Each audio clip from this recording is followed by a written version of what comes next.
With Destiny 2's most recent expansion, Lightfall, Bungie released a new destination for players to patrol with Neomuna. Destiny 2's destinations have always had a lot of interesting things going on when it comes to the music that you hear while you're patrolling them, and today's video is about how those systems work and how Neomuna expanded on them even further to create a super immersive audio experience.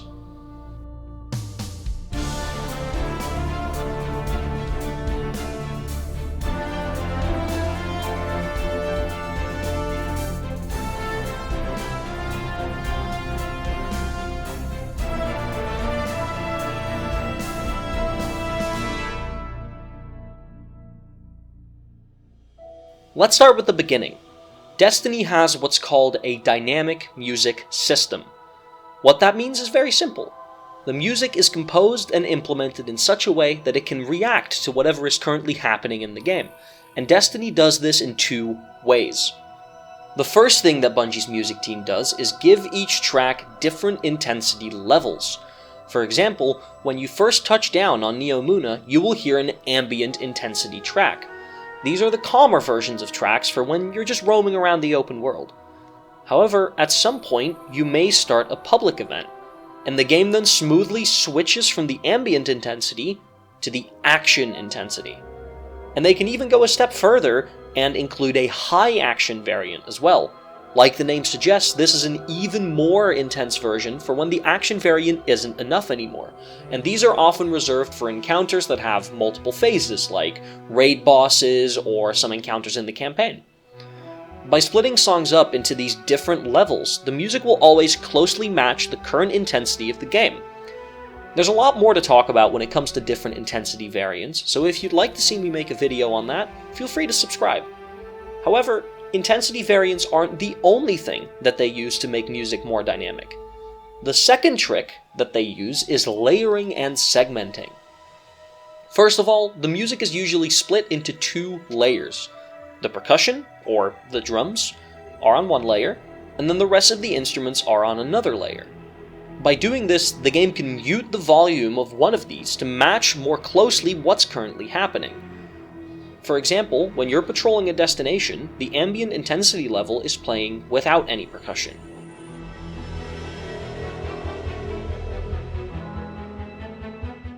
But when you get close to enemies, the percussion slowly fades in to signify that there's something nearby.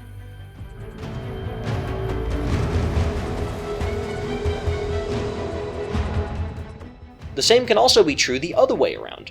When starting a public event on Neomuna, usually you'll only hear the percussion. But when you trigger the heroic version of that public event, that's when the rest of the music kicks in to show that you've made some progress.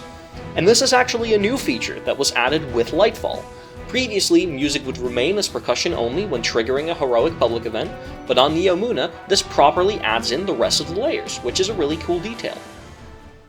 Next to splitting the layers, the music is also split into multiple smaller segments. A song is divided usually into about 10 to 30 second segments that play right after one another. One of the reasons for this is so that at the end of every smaller segment, the game can trigger a transition to another intensity or jump to a different part of the song. The most common one that you're probably already familiar with is the damage phase music that a lot of raid bosses have. This damage phase segment is its own unique section that can be triggered at any time whenever the players start damaging a boss. And as soon as whatever section that is currently playing ends, the damage phase segment is then called and the music smoothly transitions.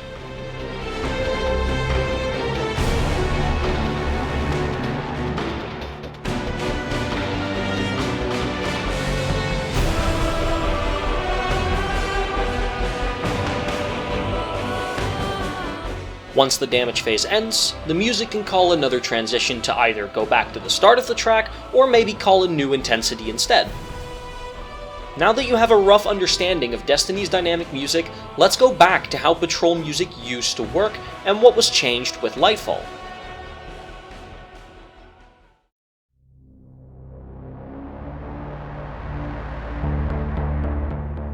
Each destination has what is called a patrol music system, which is basically just a playlist. And these playlists are selections of multiple tracks that the game will cycle through at random whenever you're on a destination. These tracks would also have their own intensity variants for when you got near enemies or started public event activities. Some destinations, like Savathûn's Throne World for example, have special patrol playlists for different sections of the map. The swamp in the Throne World has a few tracks that don't play in the Lucent Castle area, and the same goes for the other way around, so that the music more closely matches the feeling of the area that you are currently in.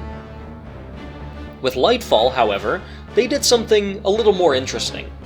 Rather than just having a playlist of a lot of ambient tracks, all with their own action and other intensity variants, they made what are called music groups. Each group has multiple different ambient or action variants linked together. To explain this, let's take a look at Tyrant Overthrown as an example. The full action variant of this track plays during the Callous fight at the end of the Lightfall campaign, but it has something interesting going on, because it actually holds the action variant of both Desperate Measures and Discipline. What that means is that both of those ambient tracks, when transitioning into an action, will play Tyrant Overthrown as a result. However, each of these ambients will actually play a separate section of Tyrant Overthrown when it's called. Tyrant Overthrown is divided into 4 different sections. First, you have the segment that is exclusive to the campaign, and that is composed of the first 30 seconds, and a small section 2 minutes in that is a callback to Battle Ready, a different track from the Lightfall soundtrack.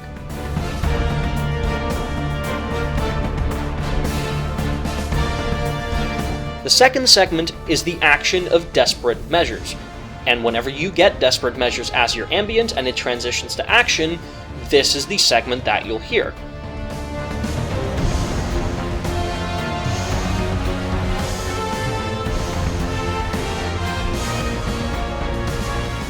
The third is Discipline's action, which, you guessed it, plays when you get Discipline as your ambient and a transition to action is called.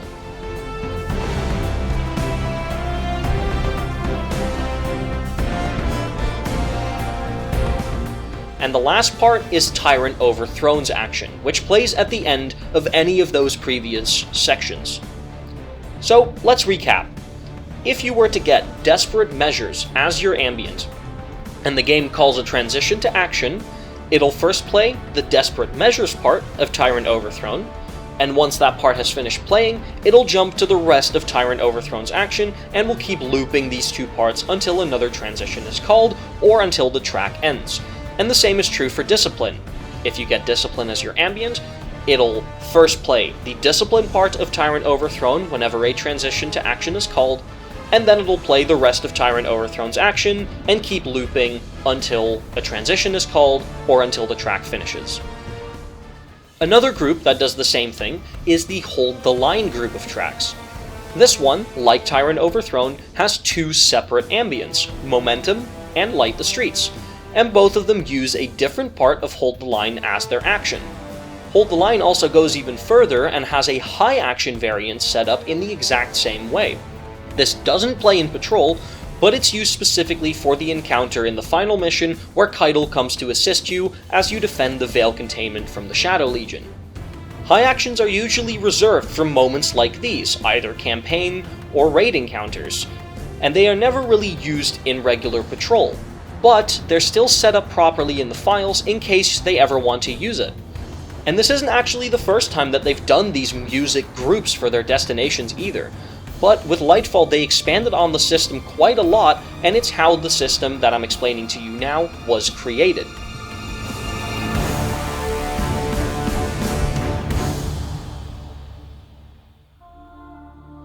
Your question after all of this might be, why? Why is Patrol music so complex? And the answer to that is actually pretty simple. With Lightfall, Bungie clearly wanted to improve Patrol and make you spend more time in it. There's a public activity with Terminal Overload, there's a Vex Incursion Zone with a special public event, the Lost Sectors are even bigger than before, there's loads of collectibles and secrets that you can find. All in all, there's much more to do on Neomuna than there was on Europa or the Throne World. And because of this, they didn't want the music to feel too repetitive when spending extended amounts of time on that destination.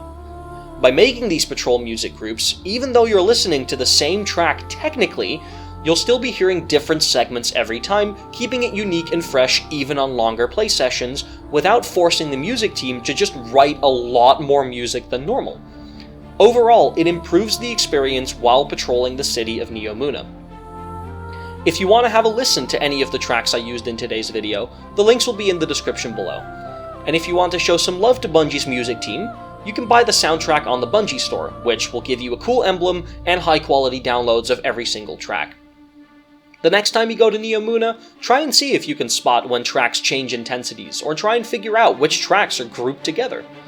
With that all out of the way, that's the end of the video. If you like this type of content, feel free to subscribe, and leave a comment with other topics that you'd like to hear me talk about down below. Thank you all so much for watching.